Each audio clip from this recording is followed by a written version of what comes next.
Bienvenue sur Rise Africa. Durant cette dernière décennie, un récit s'est solidifié dans les médias occidentaux. Un récit qui parle de pièges, de colonialisme moderne, de prédation économique orchestrée depuis Pékin. Ce récit affirme que la Chine utilise la dette comme arme pour soumettre l'Afrique, pour saisir ses ressources, pour asservir ses gouvernements.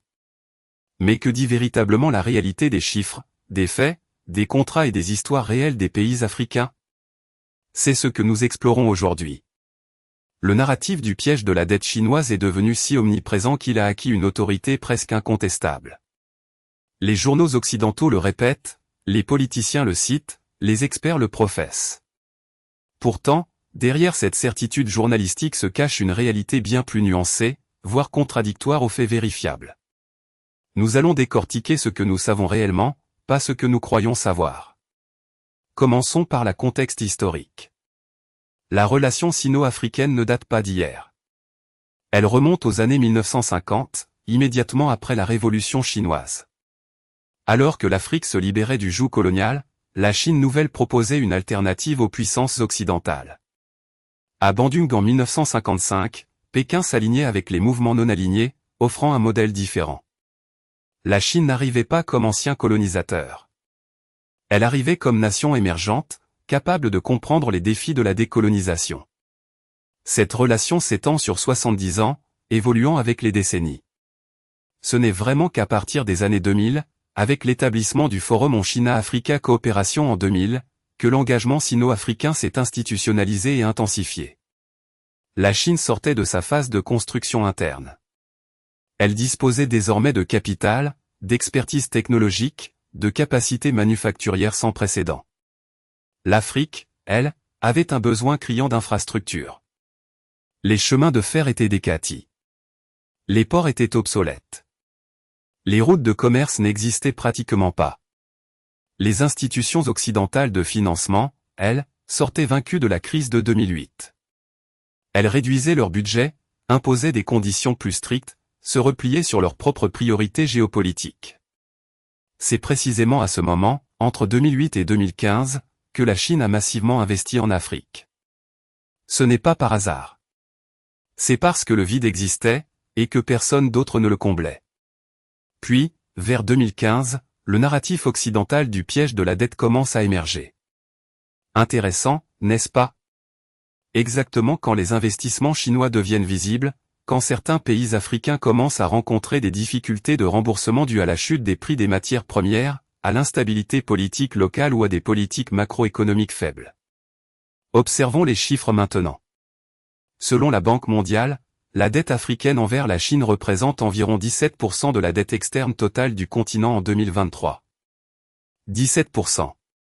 Pour mettre cela en perspective, l'Afrique doit beaucoup plus d'argent aux institutions de Bretton Woods, à savoir la Banque mondiale et le Fonds monétaire international, ainsi qu'aux créanciers bilatéraux occidentaux.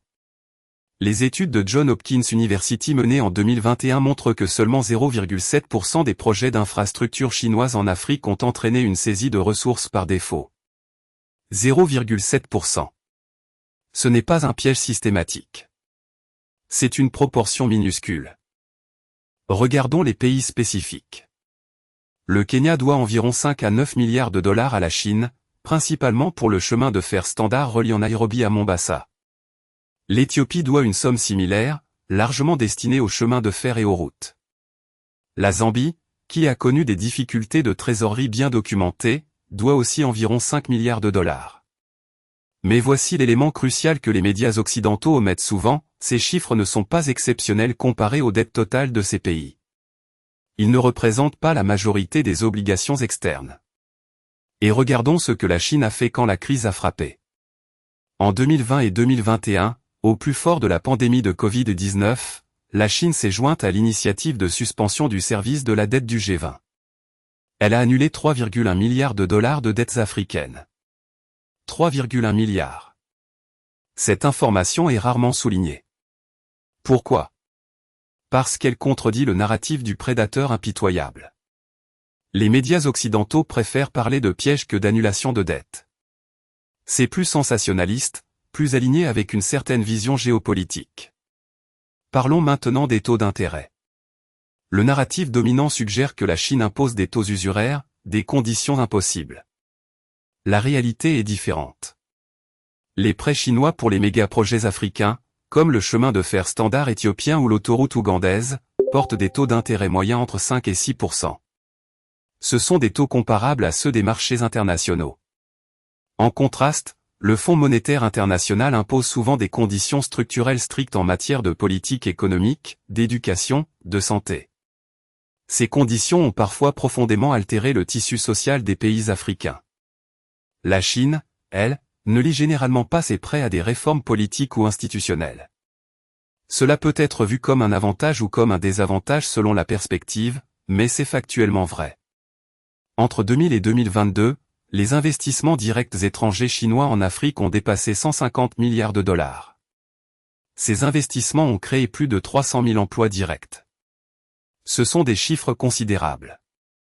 150 milliards de dollars. Pour visualiser l'importance, c'est plus que le produit intérieur brut de la plupart des pays africains individuels. Ces investissements ont également construit des infrastructures physiques qui demeurent, qui fonctionnent, qui génèrent de la valeur économique. Vous pouvez voyager sur le chemin de fer éthiopien. Vous pouvez conduire sur les autoroutes ougandaises. Ces routes existent. Elles facilitent le commerce. Bien sûr, la distribution de cette dette chinoise n'est pas uniforme. Certains pays comme le Botswana et le Maroc ont maintenu des ratios d'endettement chinois très bas. D'autres pays ont délibérément diversifié leurs sources de financement, cherchant des partenaires multiples. C'est exactement ce que les pays africains auraient dû faire dès le départ. Mais pourquoi ne l'ont-ils pas fait? Parce que les alternatives étaient limitées. Parce que les institutions occidentales n'offraient pas suffisamment de capital. Parce que, à la fin des années 1990 et au début des années 2000, les investisseurs occidentaux regardaient l'Afrique comme un marché trop risqué. Il y a un élément souvent oublié dans ce débat. L'Afrique elle-même a fait des choix. Les gouvernements africains ont signé ces contrats. Ils ont accepté ces prêts. Ils ont approuvé ces investissements. Certains gouvernements ont également été corrompus ou mal gérés, c'est vrai. Mais blâmer la Chine exclusivement pour la dette africaine, c'est infantiliser les pays africains, c'est ôter leur agency, leur responsabilité, leur capacité à agir comme des acteurs rationnels. Le narratif occidental du piège de la dette ne peut pas expliquer pourquoi tant de pays africains, après 40 ans de prêts chinois, continuent de demander plus. S'il s'agissait véritablement d'un piège prédateur, pourquoi les gouvernements africains reviendraient-ils à Pékin? Pourquoi signeraient-ils de nouveaux contrats? La réponse simple est que, malgré les défis, ces investissements ont produit des résultats réels pour l'Afrique. Mais reconnaissons aussi les défis légitimes. Certains projets chinois en Afrique ont été mal exécutés. Certains ont entraîné des surcoûts. Certains ont bénéficié disproportionnément aux entreprises chinoises et aux élites locales. Certains pays africains ont accumulé une dette non durable. Ce ne sont pas des inventions. Mais ce sont aussi des problèmes que vivent les emprunts provenant de toutes les sources, pas seulement chinoises. La question essentielle devient celle-ci, pourquoi ce narratif du piège persiste-t-il si fortement en Occident alors que les chiffres ne le soutiennent pas entièrement? La réponse est géopolitique. La Chine est perçue comme une rivale stratégique. Encadrer son engagement en Afrique comme prédateur facilite la justification des politiques occidentales alternatives. Cela fournit une narration claire, les méchants Chinois veulent asservir l'Afrique, nous, les bons occidentaux, allons la sauver. Cette simplicité narrative est séductive. Mais elle n'est pas vraie. La réalité est plus complexe. La Chine a investi massivement en Afrique à un moment où l'Occident se désengageait. Ces investissements ont produit des résultats mixtes. Certains ont été bénéfiques. D'autres ont posé des problèmes. L'Afrique a aussi eu une responsabilité dans la gestion de cette dépendance. Les pays africains doivent continuer à diversifier leurs partenaires, à renforcer leurs institutions, à améliorer leur gouvernance. Ce que nous devons rejeter, c'est la simplification. Le piège de la dette chinoise n'est ni un mensonge complet ni une vérité universelle. C'est un phénomène hétérogène qui varie selon les pays, selon les projets, selon les contextes. Comprendre l'Afrique signifie dépasser les narratifs occidentaux préconçus. Cela signifie lire les chiffres, écouter les voix africaines, Reconnaître la complexité. Rise Africa vous invite à continuer cette réflexion. Cherchez les sources primaires.